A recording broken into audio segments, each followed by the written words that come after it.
pratique, ici, on n'a que l'assise. Voilà, là le siège complet, monte et baisse. Il faut bien tenir pour un certain temps, hein, c'est pas comme là le dossier. Donc le cran du haut, juste la partie haute, et là le dossier complet. D'accord.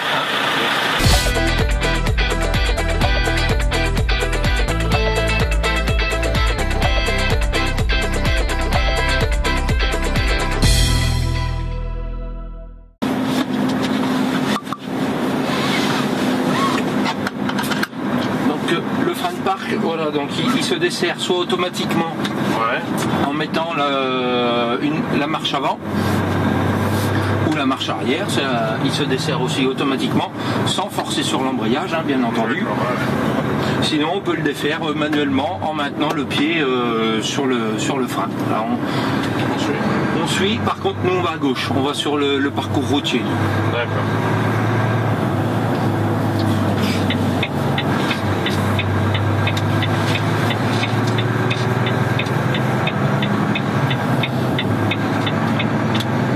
Tout de suite, hein, le regard se place au bon endroit comme il faut. Hein.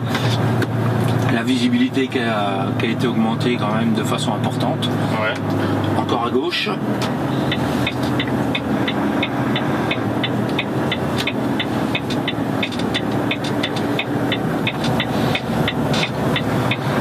Vous le dites, hein, si la caméra... Ouais.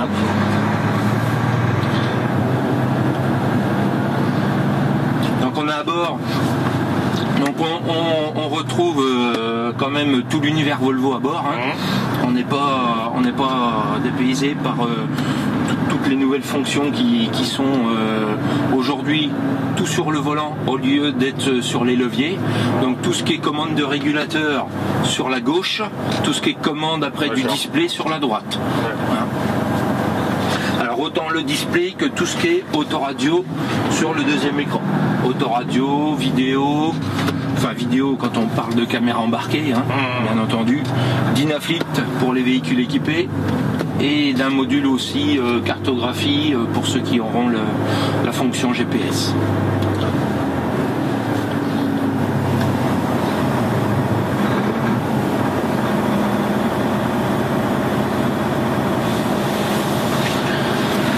Donc tous les modules ont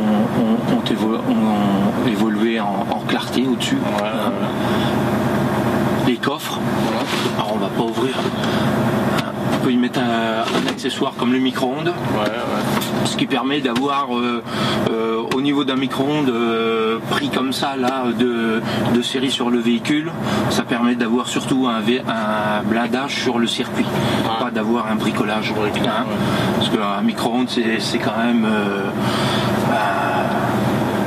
un outil qui pompe énormément d'énergie en très peu de temps, qui fait ce qui peut faire chauffer les circuits de façon un peu dangereuse. Sinon, pour revenir au poste de conduite, hein, donc vous voyez, tous les indicateurs aujourd'hui sont à gauche. Niveau de gasoil, AdBlue, température d'eau. Compteur au milieu, donc c'est ce qu'on a tout de suite dans le champ de vision. Compteur et compte-tour en bas. Et la ligne pour la boîte de vitesse, qui avant était dans le display. Hein, là, on l'aura toujours affiché. Hein. Et à droite, le display qu'on avait, qui se commande toujours avec les commandes sur le volant à droite. Je vous laisse manœuvrer.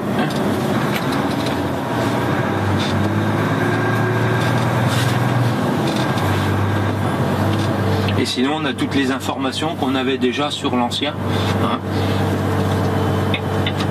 sur le FH classique. Hein. Donc là, on prend à gauche.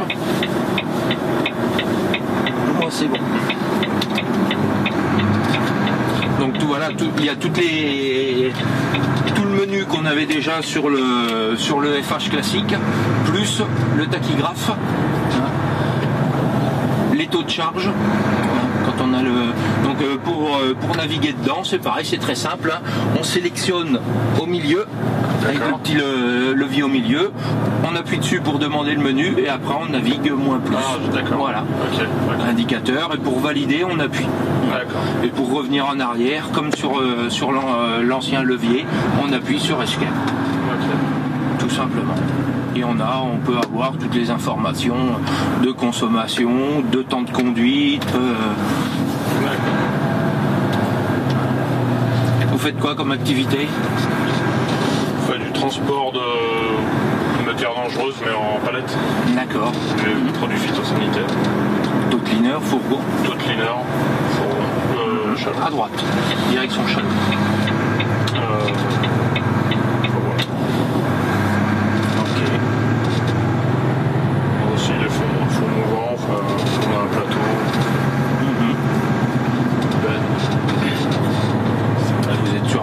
Sur un secteur bien particulier ou bien vous élargissez Nous on fait essentiellement le centre de la France. Ah d'accord. Sur Orléans. Une quinzaine de véhicules qui fait ça exclusivement ça.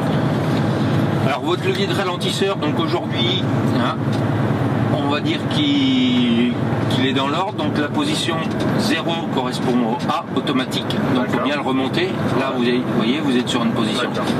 Donc A automatique qui permet de profiter de l'aérole, du couplage des freins avec le ralentisseur. Si on touche les freins, on couple le ralentisseur avec. Ensuite, on a la position 0 qui correspond au frein moteur. Et ensuite, on a les degrés de puissance, les différents degrés de puissance du VEB ou du ralentisseur hydraulique pour les véhicules équipés. Donc 1, 2, 3. Et la fonction break qui est aujourd'hui au bout du levier. D'accord. Le A était, avant le A était... Le A il était sur le premier plot, voilà, il était entre le 0 et 1. Donc aujourd'hui c'est plus naturel, surtout quand on revient, de tout ramener à 0. Et on a la position A qui est prioritaire aujourd'hui. Donc on est moins à regarder ce qu'on fait quand on a des gestes plus ou moins naturels. Ce qui fait que les conducteurs utiliseront d'autant plus l'aérole du fait que le levier revient automatiquement à sa position quand on se donne la peine de le faire. Donc là à gauche après le pont. Et là je ne sais pas si vous avez senti sur la descente, donc on a l'essieu IFS qui permet de garder un contrôle et un confort aussi sur la conduite. Et un guidage très précis du véhicule. Vous voyez les trous, on sent que la suspension travaille, mais dans le volant, on ne sent rien. Le véhicule reste bien droit. On n'est pas comme avec un essieu droit classique, où c'est que on est toujours en train de compenser les mouvements de cabine.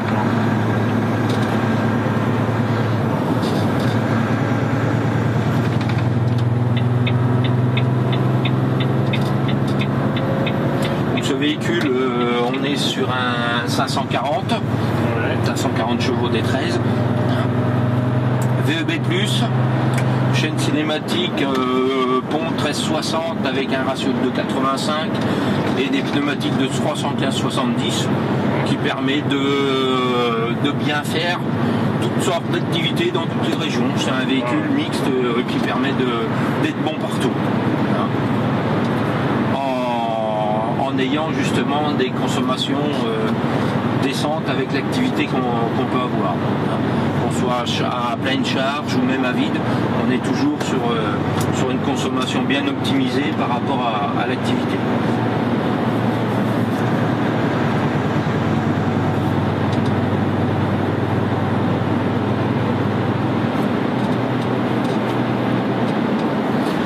Sinon l'ergonomie au niveau du levier de boîte de vitesse, on n'a pas changé ce qui était bien avant. Donc on retrouve très bien l'ergonomie, quelque chose d'intuitif. On n'a pas besoin de toujours regarder ce qu'on fait quand on manipule.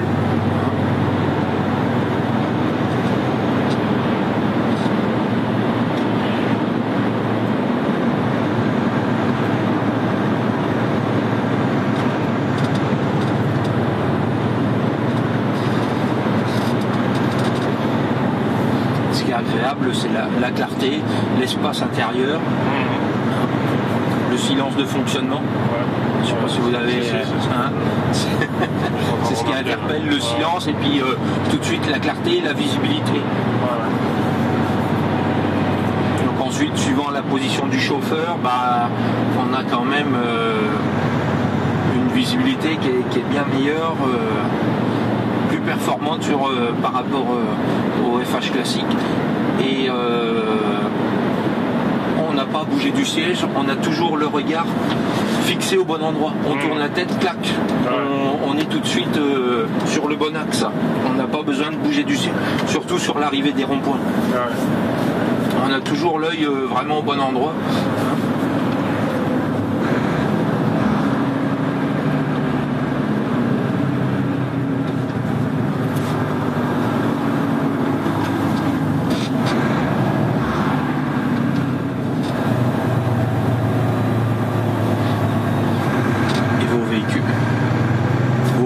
Là sont équipés comment? Puissance, ralentisseur. Puissance c'est 520, 500, 520. À droite, oui. Direction Ils sont tous équipés de ralentisseurs hydrauliques. Alors c'est différent d'un VEB+. La manipulation reste la même avec le même levier. La puissance de retenue est un peu différente.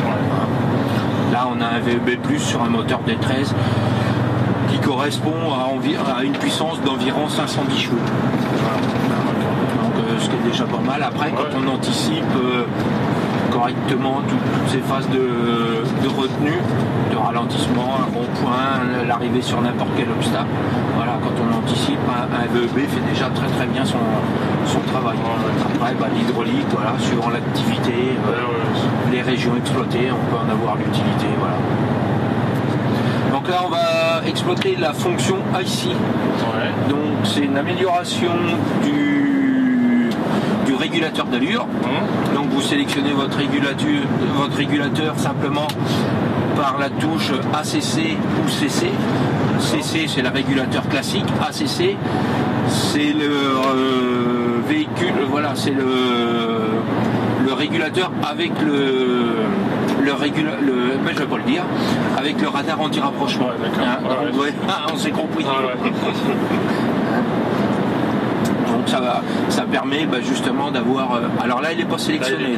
Voilà, appuyez soit sur Résume, la petite flèche en bas à droite, au milieu. En bas, juste en bas là, en dessous de la touche que vous touchez à gauche. D'accord. Voilà. Touche Résume. Et là, vous laissez faire. Et là, vous voyez là, quand il marque IS à la place de plus, en fait, on est en train de gérer la difficulté. Donc il enregistre. S'il connaît déjà le parcours, il essaye toujours en fait de l'améliorer ou de l'adapter à la charge ou à la puissance aussi du véhicule. Et on a aujourd'hui donc sur ce système, ça permet d'utiliser pleinement l'inertie du véhicule, tout simplement, et de faire ce qu'un très bon chauffeur peut faire de temps en temps, que lui fera tout le temps. Lui, il n'a pas d'état d'âme, il n'est pas plus ou moins fatigué sur sa journée, il conduira toujours de la même façon. Lui, il enregistre des points GPS, qu'il pleuve, qu'il fasse beau, ou quelle que soit la météo, c'est toujours le même point GPS. Et il adaptera toujours en fonction de la vitesse à laquelle vous voulez rouler. Là, on met 80 parce qu'on est à 80 sur cet axe-là, on n'est pas sur de l'autoroute. Et ensuite, vous gérez votre vitesse de dépassement, donc qu'on avait aussi avant moins plus sur le levier du ralentisseur. Là, on a ce qu'on appelle le mode éco sur votre gauche. Vous voyez, appuyez une fois dessus. Voilà, une étoile, donc ça vous donne une vitesse de dépassement de 5 km/h sur la première étoile. Donc ça réduit de 1 km/h en dessous de la vitesse que vous sélectionnez et ça vous autorise un dépassement de 4 km/h. Donc ça, c'est pour profiter de l'inertie du véhicule dans les petites descentes. Donc pour ne pas avoir à soit accélérer ou au contraire retenir dès le premier km/h dépassé et de profiter vraiment de l'inertie sur toute la longueur du trajet. On a 2 étoiles. 2 étoiles, on a cette même marge qui a augmenté de 8 km/h et 3 étoiles qui correspondent elle à 11 km/h. Donc là, c'est vraiment sur des axes vraiment bien dégagés. On va dire que le deuxième, les 2 étoiles, c'est sur des axes un peu chargés, et la première étoile, c'est vraiment sur des axes avec énormément de circulation où il faut toujours faire attention. Et là, l'avantage de l'ACC dans cette configuration de route, c'est que lui va aussi toujours faire attention à ce qui se passe devant, quel que soit aussi le comportement qu'on peut avoir au volant, il y a toujours des petits moments d'inattention. Lui, il va toujours essayer d'y pallier, que ce soit avec l'ACC ou tout ce qui est élément de sécurité ici, la caméra LKS, le détecteur d'angle mort, et le système anti-collision et le système de surveillance du chauffeur, du comportement de conduite, le système DAS, qui va, à mesure que le chauffeur roule, suivant les alarmes, comment il est fait déclencher, on a le système DAS qui va éteindre les barrettes, et à mesure qu'il éteint les barrettes, et en fait, à un certain moment, quand il n'y en a plus, il va dire au chauffeur qu'il va être temps de s'arrêter, parce que il a un comportement qui est pas sain sur la route. Soit il est toujours en train de nous voyer sur la route, donc la caméra est toujours en train de détecter qui se promène entre les lignes blanches, mais ça marche aussi quand le chauffeur roule aussi à l'accélérateur, c'est pas que avec le régulateur ça. Et là, vous voyez, le véhicule, il lâche là où un bon conducteur serait capable de lâcher. Et ça permet d'aplanir sur un groupe de conducteurs vraiment les courbes de consommation. On a toujours un très bon puis un moins bon. Et tous ceux qui sont entre les deux, ça permettra d'aplanir encore de façon là vraiment importante les consommations. À condition d'exploiter vraiment à fond l'ACI. Qui reste un régulateur, donc attention justement à l'état de fatigue et malgré tous les systèmes de sécurité.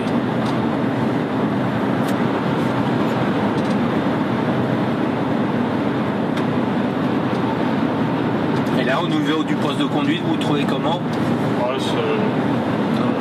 J'aime bien.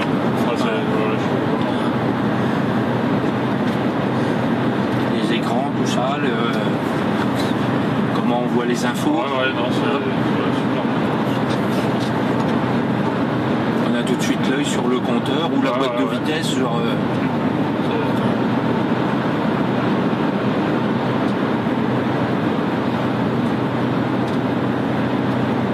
Donc là, vous voyez, là, avec le chargement qu'on a, on est environ à 35 tonnes. Donc le véhicule, et dans une pente comme ça, le VEB fait aussi très bien son travail.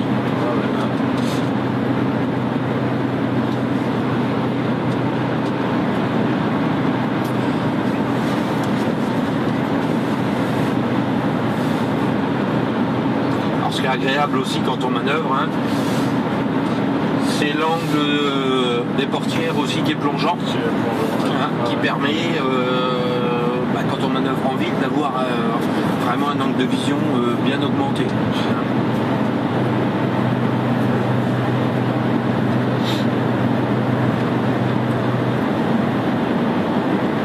Et il y a un antiviseur aussi qui est bien installé, bien intégré.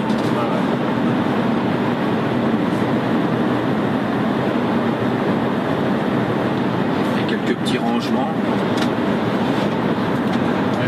Boîte à gants, toujours notre tiroir au milieu, un autre petit rangement juste en dessous, pour poser des clés ou quoi que ce soit, une petite tablette caoutchoutée pour maintenir un téléphone, des clés qui peut être rangé ou tout au moins amovible.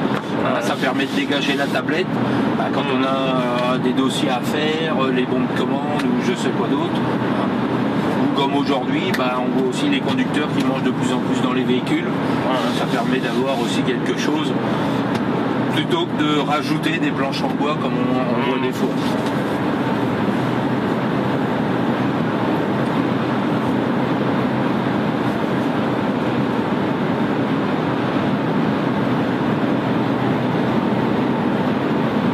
Et vous en plus qui est assez grand, le recul du siège, c'est on descend tout de suite les 4 cm.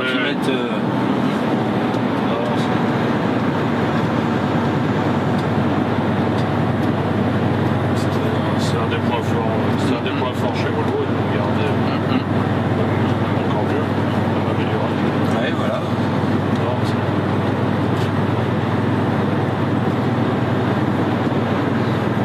Alors on sortira ici.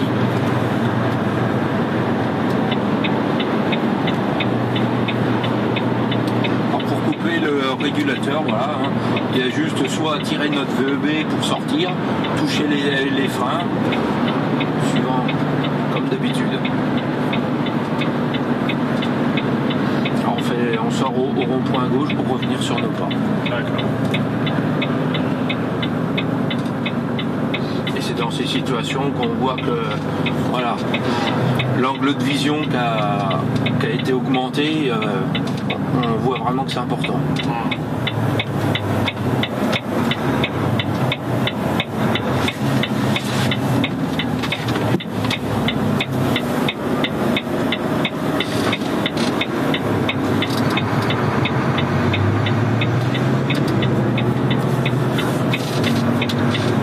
On a le toit ouvrant aussi. Ouais. Donc aujourd'hui qui reste une lucarne qui peut servir de sortie de secours au cas où. Ouais. Donc elle fait 50 par 70. Donc c'est une chose aussi importante qui participe à la clarté de l'intérieur de cabine.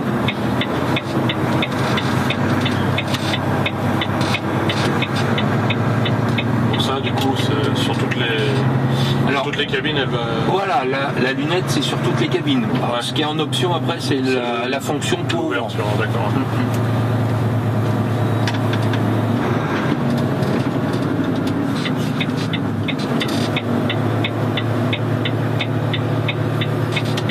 Après tout va dépendre des packs utilisés aussi sur le véhicule.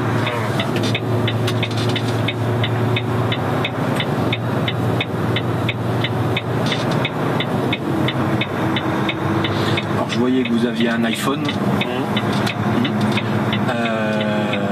La clé, le port USB aujourd'hui il le prend en compte. D'accord. Chose qu'il ne faisait pas sur l'ancien. Et donc le Bluetooth ou la prise USB prend tout votre répertoire et c'est bien inscrit tout le nom, le nom et numéro de téléphone de votre répertoire. Et pilotable aussi du volant.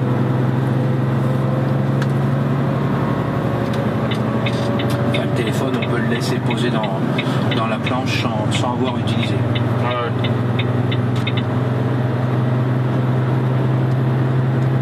Et la fonction iPod pour ceux qui voilà. Ouais. Ça aussi c'était pas maîtrisé pour alors fallait le mettre en mode avion.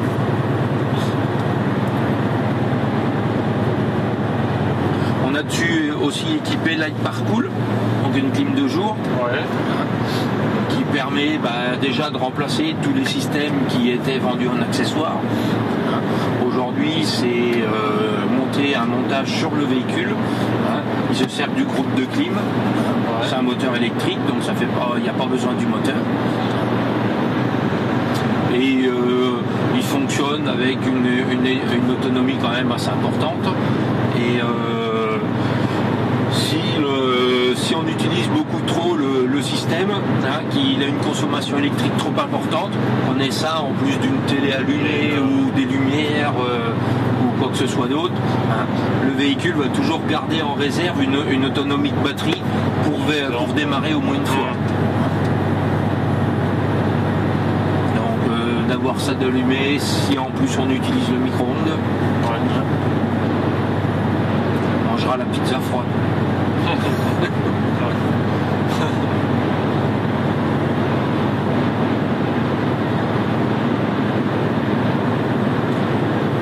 Aujourd'hui c'est pareil, l'extérieur du véhicule, bon le look c'est une chose, mais rien n'est gratuit, toutes les lignes elles sont faites aussi de façon à optimiser l'aérodynamisme du véhicule pour compenser le pare-brise droit, donc tous les petits artifices qui sont autour pour compenser voilà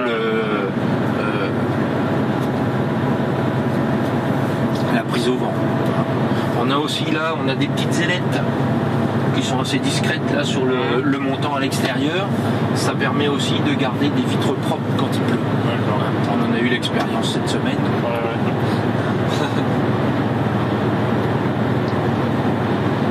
voit toute l'eau des roues qui remonte et qui vient se coller sur la vitre.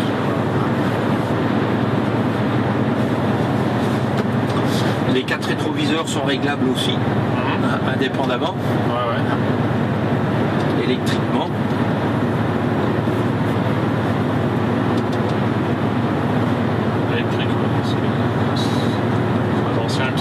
Non, sur les anciens, il n'y avait que les grands. Voilà, sur le classique, il n'y a que les grands.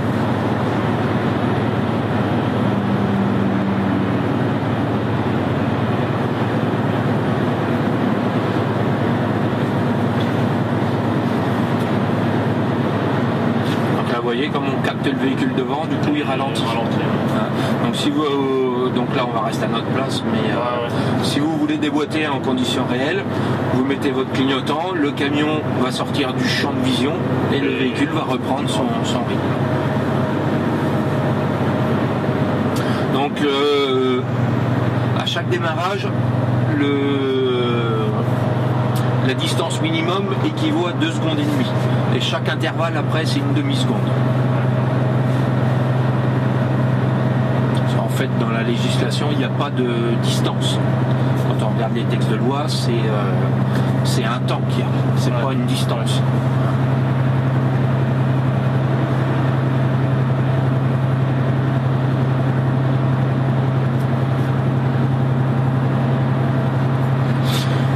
Donc la remote, la télécommande qui permet de contrôler le véhicule à l'extérieur, donc sur différentes fonctions. Donc les plus classiques, la suspension, donc avant, arrière, mais pour ceux qui ont aussi la suspension à air à l'avant, droite-gauche, qui permet de rattraper des fois un plan incliné ou des déménageurs quand tu montes sur un trottoir pour rattraper le plancher, ça c'est pas mal. Ça peut piloter un haillon, ça peut piloter les prises de force, ça peut, diverses fonctions, et il y a des modules carrossiers qu'on peut encore rentrer en mémoire. On a aussi les taux de chargement qui sont aussi disponibles sur la télécommande. Donc après, quand on peut chez un client gérer aussi le chargement, on peut justement étaler la répartition des charges. Ce qui n'est pas toujours facile chez les clients. Donc avec ça, plutôt que de revenir au véhicule pour dire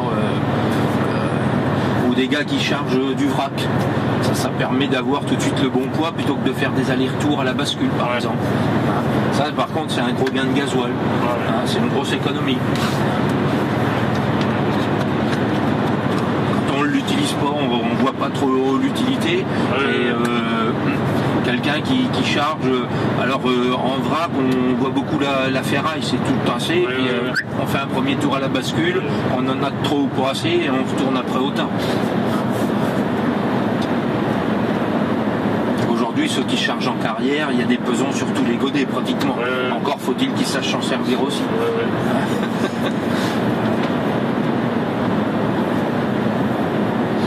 Avec ça, c'est très précis.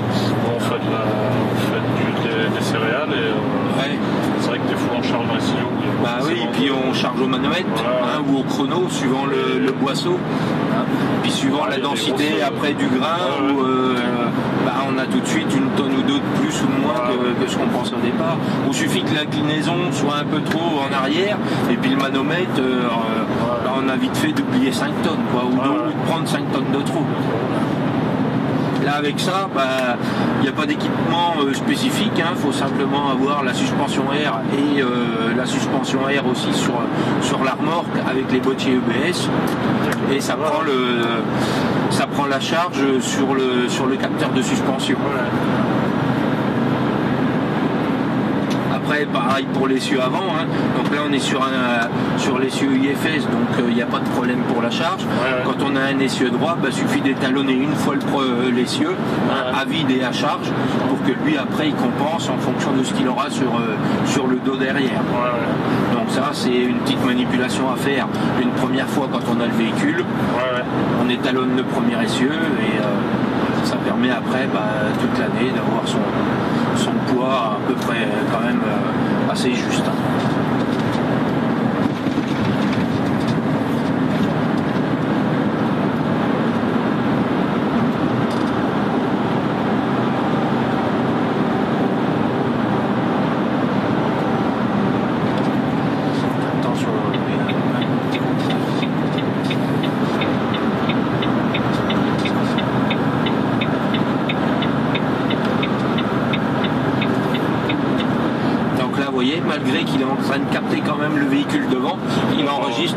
avec là ici la topographie de la route.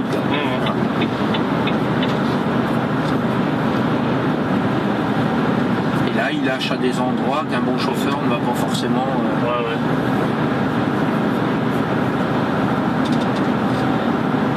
Et ça permet d'appréhender justement la fonction high roll, donc entre parenthèses une roue libre, qui peut impressionner quelques chauffeurs. De voir comment lui se comporte dans ces situations-là, ça permet déjà d'en faire déjà beaucoup plus. C'est dommage de se priver quand même d'un gros potentiel. On peut arriver à en faire, vous voyez, moi je suis de la région centre, suivant les trajets quand on part de... Moi je suis sur Bourges. De partir de Bourges, vous allez dans l'ouest sur Nantes ou la Bretagne, faire 25 jusqu'à 30% d'high roll, c'est loin d'être exceptionnel, quoi. Ou même de descendre sur la région Rhône-Alpes.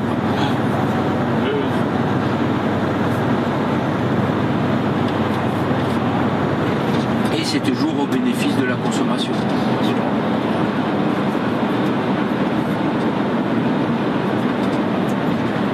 Après, bon, l'avantage aussi sur les formations, c'est justement de montrer au conducteur aussi tout le potentiel de son véhicule.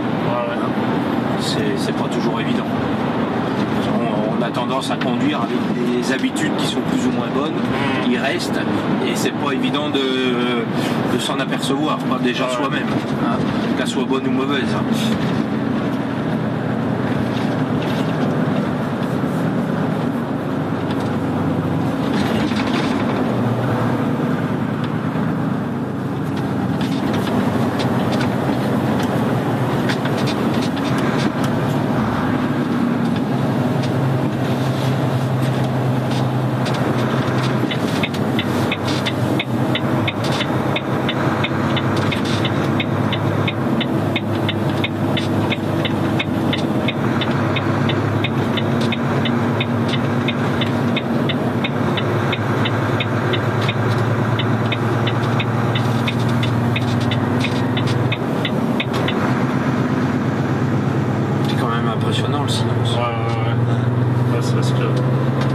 Et pourtant le FH classique n'était pas réputé pour être bruyant.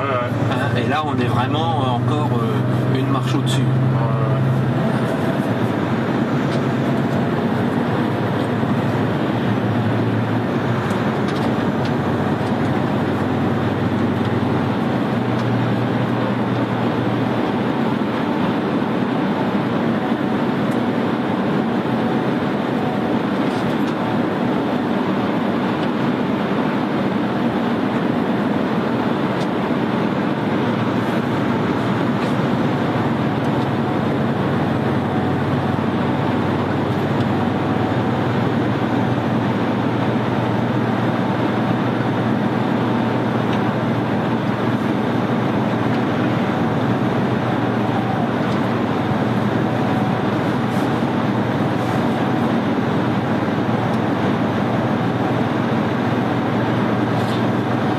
Essayer un beau camion sur une belle journée, c'est agréable.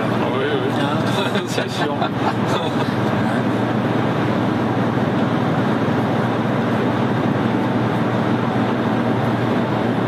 Vous voyez, malgré toute la technologie qui est dans le véhicule et qu'on entend dans les ateliers différents, là, qui peuvent paraître assez impressionnantes quand on écoute les ingénieurs produits ou qu'on regarde un peu la nouvelle planche de bord, ça peut impressionner au premier abord. Et ensuite, le gros avantage à la conduite, c'est que cette technologie se fait complètement oublier. Elle n'est pas intuitive dans la conduite. On reste toujours maître de ce qu'on veut faire. C'est toujours le conducteur qui conduit et pas le contraire, c'est pas le véhicule. Et tout tombe sous la main. Il n'y a pas...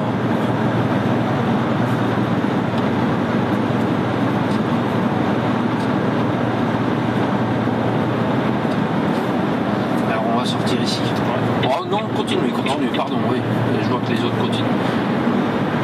C'est pas tout à fait le même parcours.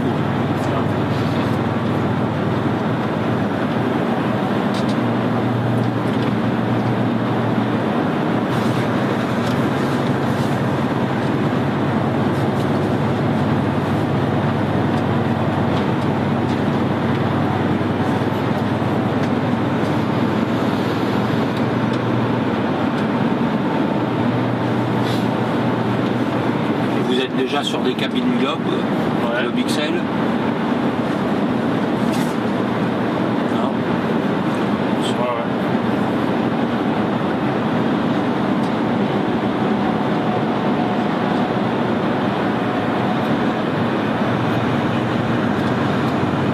Vous utilisez aussi les petites cabines, les LH1? Non. Chez nous, non, on a que des cabines au moins Globe. Voire des Globe XL. Non, ouais, si on a un FH en 440 la cabine Globe, mais pas XL. Sinon, les deux, trois autres, c'est tout les XL. D'accord.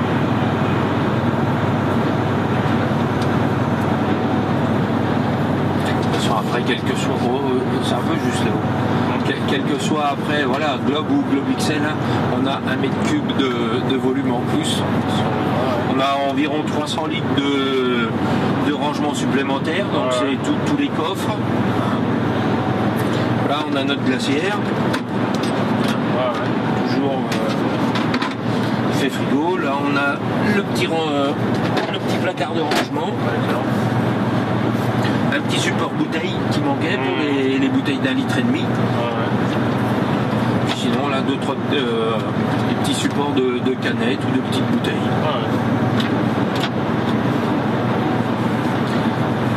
Alors pareil, hein, pour tous les modules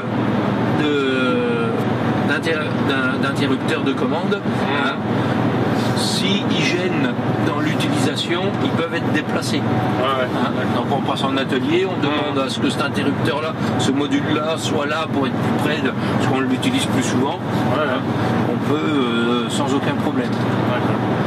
Aujourd'hui, on prend les 5, on les met en bas ou en haut. Voilà.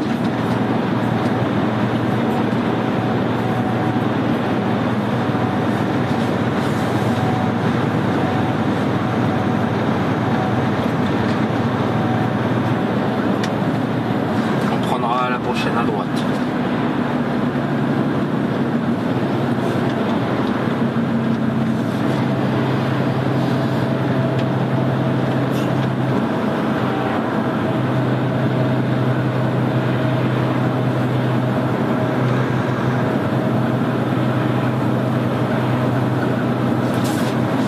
Les véhicules sont équipés aussi de phares au xénon. Donc c'est vrai que la journée c'est pas évident. On voit pas trop la différence. Mais c'est vrai qu'aujourd'hui, pour ceux qui l'utilisent dans l'automobile, c'est vrai que c'est un éclairage qui est très performant. Voilà, ça c'est des fonctions qui sont très utiles pour des gens qui roulent de nuit. Plutôt que de mettre des rampes de phare un peu partout, ça reste une option qui est très très utile. Hein.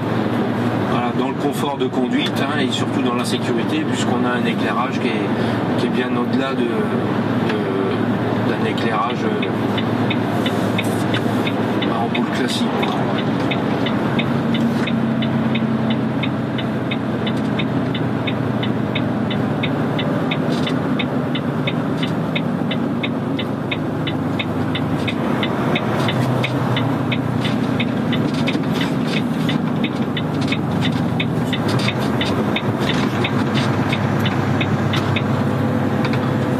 Attention, c'est juste un stop.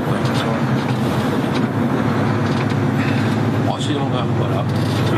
Bon, c'est vrai que là, avec la caméra.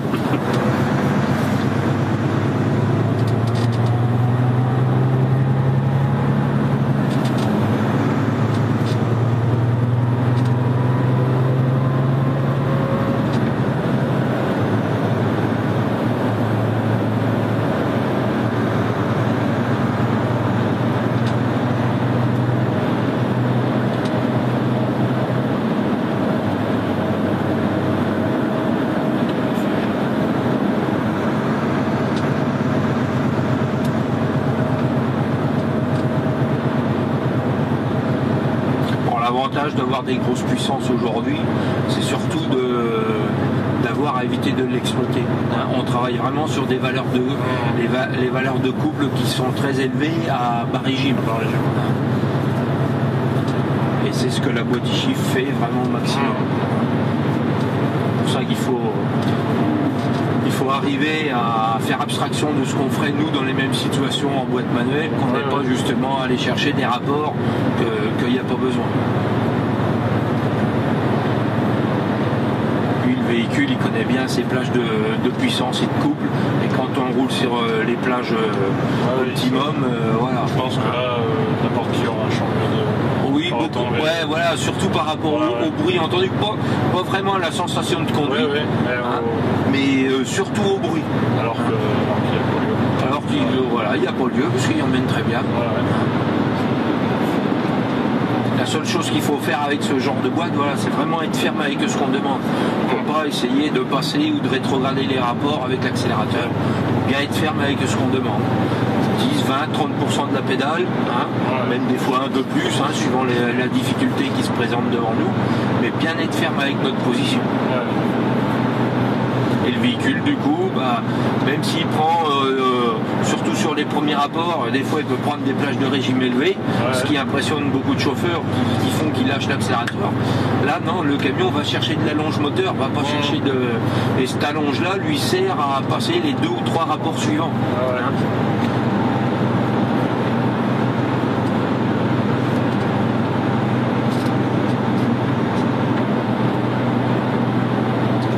C'est un peu le travail qu'on fait en formation.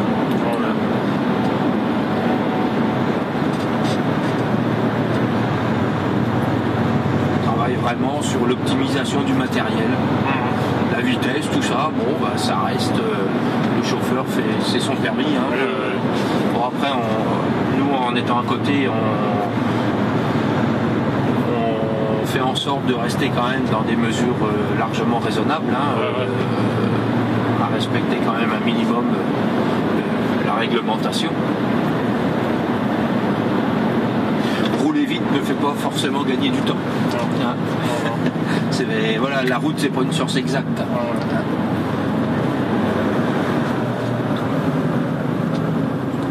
Par contre, d'avoir arrivé à avoir des vitesses constantes, même en roulant à 80 à l'heure sur national, on a encore le droit de rouler à 90 sur autoroute. Autant en profiter, tant qu'on peut le faire. Mais quand on arrive là, comme là, on a des axes routiers dans la région qui sont très sinueux. Quand on arrive à maintenir le 80, on a des vitesses moyennes très très élevées. Et des fois plus élevées qu'un chauffeur qui voudrait rouler à 90. Parce que du coup, c'est plein d'aléas la route, donc on est toujours en train de freiner, accélérer, alors qu'à 80 on maintient une vitesse constante pratiquement tout le long du trajet. Du coup on enroule tout, ni on freine ni on accélère, on est toujours sur les mêmes plages de régime, et en plus on est performant. Et on a une conduite beaucoup plus tranquille, et on a un niveau de sécurité bien élevé, puisqu'on a l'impression de toujours avoir le temps de tout faire et de tout anticiper correctement. Alors on va pouvoir tourner, il n'y a personne qui monte.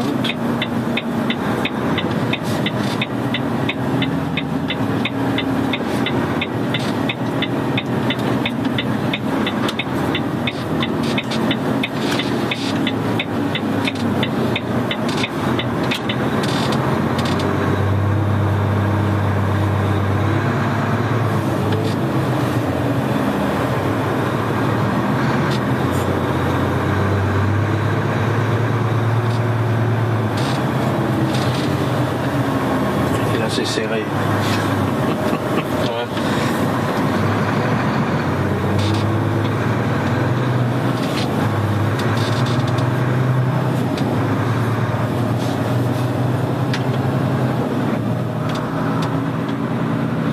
En dessous, on a aussi tout ce qui était déjà sur la gamme classique, l'ESP, le contrôleur de trajectoire, l'anti-renversement.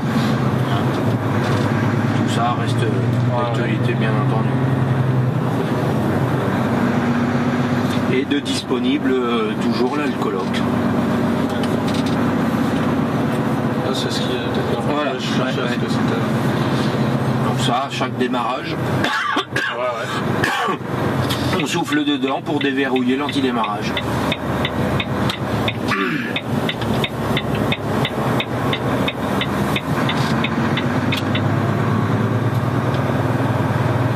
Ça permet des fois de, suivant les clients qu'on a, de montrer qu'on a des véhicules qui sont à un niveau de sécurité très élevé et qu'on a des gens consciencieux au volant du fait que...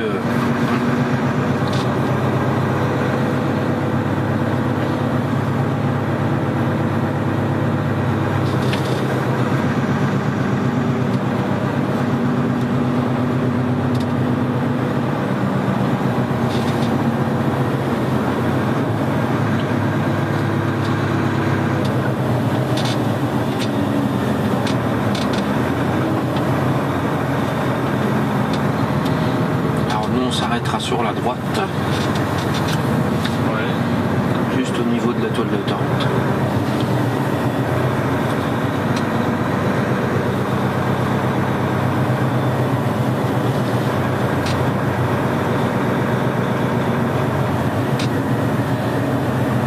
Voilà, bah juste derrière la benne, ce sera impeccable. Bah, au niveau de monsieur là. D'accord.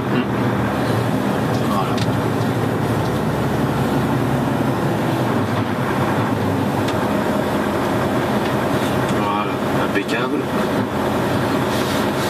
Donc le frein de parc, soit il se serre manuellement, vous tirez votre petit levier, ou alors à la coupure de contact. D'accord. Tout simplement. Donc toujours sur neutre, on peut couper le camion. Et je vais vous inviter à voir mon collègue pour lui parler de vos impressions de conduite. D'accord. Voilà. Okay. Vous voyez l'amplitude du volant, hein, on sent tout de suite que c'est beaucoup plus important. Voilà. Et ben, voilà, puis votre petit papier. Voilà.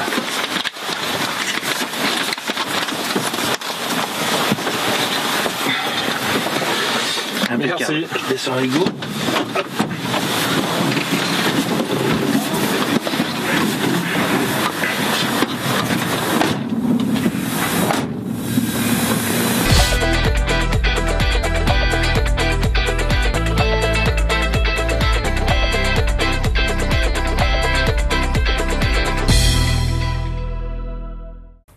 Quelles sont vos impressions après votre essai du nouveau Volvo FH? Une très bonne impression, très confortable. Au niveau des sensations de conduite, vous êtes senti bien? Ah ouais, très bien. Silencieux et non, très bien. Vous avez l'habitude de ce genre de véhicule? Ouais. Et quel point en particulier dans ce nouveau Volvo FH vous a particulièrement plu? Ça fait deux fois particulier. La position de conduite qui est vraiment très bien, quoi. Et voilà, après le plus général, quoi, c'est... Non, très bien. En général, très bien. Je vous remercie, monsieur. Voilà.